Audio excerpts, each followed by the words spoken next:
До старта международного турнира по греко-римской борьбе среди юниоров до 21 года чуть больше недели. Во Дворце спорта почти завершены все нюансы по подготовке к одному из самых масштабных российских соревнований этого года. По регламенту международного стандарта трибуну подняли на метр, установили 3 татами, настроили экраны.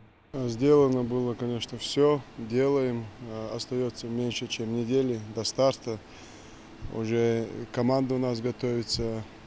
И все, что самое нужное, сделано. На турнир заявлены около 500 спортсменов со всех регионов России. В том числе в международных соревнованиях изъявили желание участвовать борцы из Белоруссии, Армении, Казахстана и других стран СНГ. Бороться будут в 10 весовых категориях. Борьба обещает быть зрелищной, ведь за место на пьедестале сражаться будут лучшие из лучших. На соревнования в роли наблюдателей пригласили звезд спортивной борьбы. Будет Карелин, трехкратный олимпийский чемпион, 9-кратный чемпион мира, 12-кратный чемпион Европы.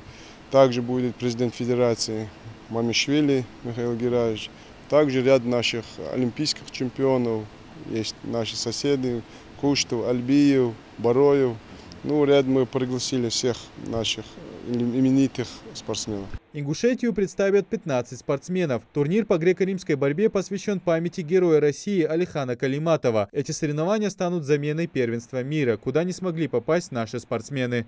В этих числах должно пройти первенство мира, так как мы не можем выезжать на международной арене. Мы согласовались с Федерацией спортивной борьбы России, с Михаилом Мамишвили, с главным тренером России Колем Моновым. И решили этот турнир, так как у нас есть опыт для проведения таких турниров.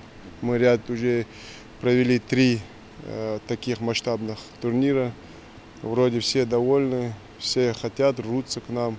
Я думаю, вновь мы порадуем наших жителей. Разыгрывать помимо медалей будут и денежные призы. Соревнования стартуют 12 августа. Проходить будут 2 дня. 3500 мест во Дворце спорта на трибунах подготовлены для болельщиков. Вход свободный. Идрис Ижиев, Адам Гулоев, Адам Далаков. Новости 24.